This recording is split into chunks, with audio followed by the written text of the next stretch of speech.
Okay, I'm here with Sravish Shridhar, the CEO of Kinvey. Sravish, before we even begin, I was thinking that we've got a lot in common. We both married up, and we both married for love, and let's start this again. Okay. Okay, Sravish, I just wanted to start this by saying we've got something deep in common. We both married up, and we're both in Boston for love, following our Harvard wives. With that out of the way, I will say that the greatest compliment, one of the reasons I knew that I wanted to invest in you, is anybody who can get such a gorgeous and accomplished wife as you had obviously has the golden touch of telling a story, which is integral to every CEO around. Indeed. Yeah. So give us a little quick background. So I moved to Boston, like you mentioned, following my wife, girlfriend, fiance at the time. And Kinvey is my second startup. Straight out of school, I went to school at the University of Texas at Austin. And I was part of the founding team at a company called United Devices, where we built grid computing software. And we had an exit in 2007. I was there for a year. And after that, I was thinking about what I wanted to do. And I met this lovely young woman. She swept me off my feet. And I was living in Europe at the time. And she said, I'm moving to Boston. And that's how I ended up here. And we got married. I was a kept man. Proud kept man for a year. That's my story too, except for in my case, I was married by the wife saying, we're going to Boston. And I followed her. Yeah. And so I give her a lot of credit. I think the reason I started Kinvey in Boston was I decided at some point that I needed to figure out what's next. I did a lot of hard work, came up with a thesis for the company, and started Kinvey, and here we are. Well, before we get into the idea of what Kinvey is, and I promise we'll get there, one of the things that amazes me about you is your ability to see the future a bit. And let's go back in the past. You're a Techstars graduate. Mm-hmm. I am pretty sure that the reason you got into Techstars was because of a little weird and interesting thing. Tell us about SETI. So when I was in school in the late 90s, there was a project coming out of the University of California at Berkeley called SETI at Home. And the idea was to build a screensaver that people could put on their PCs. And when the PC was idle, the screensaver would come up and connect to a server and get a small piece of work and complete the work and send the answers back. And the vision was if we could build a large virtual supercomputer using all the PCs on the planet, we could do large-scale computation without investing in servers. It became hugely successful. I was part of the team that built that out. And there was a set of entrepreneurs that wanted to take that idea and convert that into a large enterprise company. And I was part of the founding team there. And I built software that 3.5 million people used, put it on their PCs. And at one point... That's good for a start? We had the largest supercomputer. And so when I applied for Techstars, I'd mentioned that. And Reed Sturtevant, who is one of the managing directors here at Techstars Boston. And geeky to the bone. Indeed, geeky to the bone. Had used my software and knew it well. And so I think that played a huge role in him taking our application seriously and giving us a shot at Techstars. Well, Reed, being a hacker and wanting to understand a project by actually going in and doing it, I know that he wanted to understand about cryptocurrency, so he started mining Dogecoin. Yeah. So now we'll have to figure out how to get all that processing power that's currently doing the processing for Bitcoin and use that to cure cancer. Yeah, indeed. Short side story. A couple of years ago, we had a huge spike in usage on the Kinvey platform. And we reached out to the developer who was using us for their app, just to inquire what they were doing. And they said they were Bitcoin mining on Kinvey. So that has happened on our platform. Well, hopefully you get paid by the cycle. It was a huge spike. Yeah. Let's go a little bit. Tell us about Kinvey, back-ended as a service. What do you do? Yeah, so the thesis was, I saw more and more people building applications for mobile, tablet, etc. And I asked the question, what are the patterns in these apps? And when I saw the way people were building these apps, what I realized was they were building the front-end experience again and again and again, but they're also building the entire back-end, data sources, databases, identity services, engagement features, etc. And that costs a lot of money. And when I looked at the state-of-the-art in cloud service providers, they were only providing you the infrastructure. You still had to have a full-fledged back-end team to build out all the backends and the APIs and so on. So I said, what if I could provide that whole stack as a service? Then we could be the platform that connect to the world's people, data, and devices to enable what's next. And that felt like a massive opportunity. I got really excited. I investigated the idea with a bunch of developers. They liked it. And so we started the company.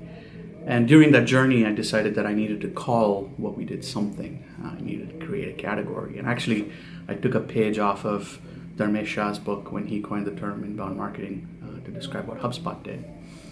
So there's a piece of paper here at the office where I wrote a bunch of options, and I put it in front of my VP of Engineering's desk and asked him what his favorite was. And he said back into the service was his favorite, and I agreed. And that's how we came up with the name. Though unfortunately it is now pronounced Bass opposed to the original Badass. Yeah, but there was a joke that happened at the Techstars demo day where everybody said you put the Bass in Badass. So we actually had that as in our slide deck, and that went very well.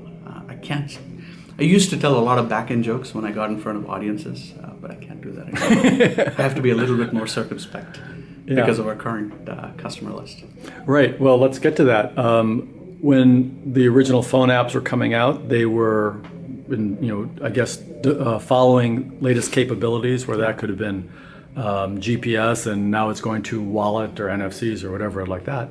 But most phone apps were all going to the consumer. Yep. The Snapchats of yesteryear. Yep. What's going on with enterprise? Yeah, I've seen a huge shift in the enterprise market. What I've seen is in the last 3 years, enterprises have gone from building apps that are primarily driven by marketing departments just to stay competitive, just to put something out there so that they could be seen as having a mobile product, to now enterprises asking the question, how can I fundamentally change a business process to improve efficiencies?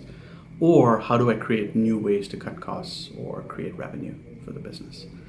So for example, we have clients like Schneider Electric, that's a global energy company, that are rolling out 200 plus apps over the next 2 years. Are these apps, for example, like for the guy delivering to click on his pad, so it's like the UPS driver type of app? So for example, it could be people that are in the field managing energy equipment. It could be people that are contractors for you as a consumer when you have a problem and you want an electrician or somebody to come to your home and fix things. But it could also be B2C applications where it's a new way for you to buy electrical appliances. It could also be people managing data centers where you have HVAC equipment or energy sensors, and you want to be able to gather information about it, troubleshoot it, get alerts when something goes wrong. There's a whole set of use cases across the board, in even one company like Schneider. So let's just say you're a big company. I remember back on my day, whenever we would line up a new large custodian bank, it was a huge pain. Yep. Everything was individualized to them because there wasn't a shared platform. Yep. And we effectively were making APIs to a new center. That's right. Your original product, you were connecting to Amazon Cloud or whatever it was. Yep. Those links are all still in place. Yes. But when you get a big corporate client, what's involved? Yeah, that's a great question. So fragmentation exists in the back end many times over, like you mentioned. And fragmentation can be at 3 levels. One, fragmentation can be at the infrastructure level, where enterprises are supporting different data centers, different clouds, etc., as they procure things. Fragmentation could be at the identity level. You're using different mechanisms to log in your users, you're using Active Directory, you're using single sign-on, etc. And fragmentation could be at the data level, where you have all these databases, APIs, cloud services, legacy internal systems. And so if you're building these mobile experiences, how do you decouple all that fragmentation from the mobile experience? Because ultimately, the mobile experience is a very concise way for somebody to perform a function. And the mobile experience shouldn't map the fragmentation. And so what we've enabled via the backend service platform is the ability, A, to run on any cloud infrastructure, B, to connect to any identity service, and C, to connect to any data service, so that the mobile developer can define the experience they want and then pick and choose which systems they connect into to deliver that experience. So what happens for your company when something new comes out, like a new Apple Watch? Yep. What types of, does that throw you into a 2-month tizzy and trying to figure out new connections? That's a great question. So one of the main reasons enterprises work with us is because it's too hard for them to keep up with the pace of mobile. Mobile is changing so fast in terms of operating system versions changing, new devices coming out, new SDKs coming out to build applications. They want a vendor who gives them the SLA that they will keep up with the pace of mobile. They want to outsource that pain to somebody. So to answer your question, we're very good partners with Apple, with Google, with Windows, etc. And yeah, it's on us to keep up with the change of operating systems, devices, etc. And so our SLA is when these things come out and are available to the public, we support them on our platform immediately. Platform as a service, backend as a service, infrastructure as a service. Explain. I always think about this as across two vectors. One is, what is the use case, the primary use case for each one of them? And second is, if you just look at it from a dollars and cents standpoint, what costs are they looking to either offset or cut for you as a business? Infrastructure as service is typically providing you network compute and storage out of the box. So it's essentially a server with storage and networking built in. And if you look at your P&L, an example of that would be Amazon or Google or Azure. And if you look at your P&L, what they're looking to take out from you is your capital expense to go buy servers and storage, etc., and make it an operating expense where you could slide a credit card and you get compute on demand. Platform as a service, the use case is they're giving you a runtime environment for you to run your backend code on. So you still have to write the database, you still have to create the schemas, you still have to create your API layer, your security layer. But once you've done all that, you can provision it at the platform as a service layer, and they scale it for you automatically and they run it for you automatically.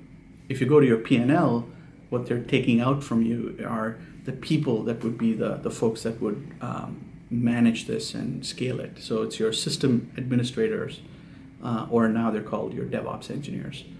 They're making that part of your P&L shrink. Backend as a service is saying you're building apps, and all the developer cares about is to consume data services, identity services, a set of engagement capabilities, and the ability to write and run custom business logic. They're essentially building the app. And so we provide the entire platform for all the back-end capabilities so that you don't have to write it. So if you look at your P&L, we're saying you don't need a full-fledged back-end team to figure out all this fragmentation. You perhaps need one or two people. You just need the front-end team to build the apps. So those are how the three segments split out. Server costs, sysadmin costs, back-end team costs. So just as a corporation doesn't need to reinvent billing and healthcare, you can go to Zendesk or Zenefits or whatever the outsourced fund is. You provide that same role into anything mobile. Yeah, exactly. And the key is anything mobile, right? So when we talk to enterprises, they think about everything as a back-end problem. How do I connect into a system? But what they leave out is there's an equal, if not more amount of work to then connect that to iOS and to Android and to JavaScript. And maintaining on every 4.41. That's a pain. 4.42. That's a huge pain. For example, the best apps work offline. If you take a feature like offline capabilities, that works very differently on iOS, Android, Windows, JavaScript, etc. And so as an enterprise, even if I solve the backend problem, I still need a full-fledged team to take each one of those front-end features and maintain them on an ongoing basis. So what backend as a service is taking data, identity, engagement, and business logic and tying it down to mobile and providing that full end-to-end capability for And it. across, I will have to go out there and yell at our friends at Google. I use Hangout on a couple of laptops and a tablet and a phone, and it's inconsistent. Yes. It just and the idea is hopefully that you are able to master these problems for any one of your clients. Exactly right. Now you must have just operationally every time a new function comes out, that must be big QA time. There is, and that's the advantage we're having a large developer community. One of the things we've done is we do have a beta community of developers that are very interested in improving the product. And so when we launch new features, they consume it, they use us, they give us feedback before we push it out to everybody else. And so we're able to do QA internally, but also leverage passionate developers in our community that are willing to help us with QA as well.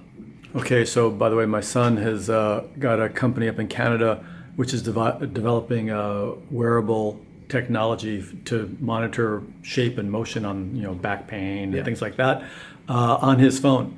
So how would he get in touch with you guys at Kinvey? It's really simple. Everything we provide at Kinvey is always available as a service. It's a cloud native service. So he would just go to kinvey.com, create an account, follow the instructions on how to use us, and we become his back end. So he just has to focus on the wearable and the app, and everything else is taken care of out of the box. Just figure out what that data means. That's right. The data, but also identity. Because you as a user, you might want to use Facebook to log in. You might want to create a custom identity for his service. You may want to use LinkedIn. Every new app has to give the user choice on which service they want to use to even log in. And so does he want to figure out how to log into every system, or he could just use us?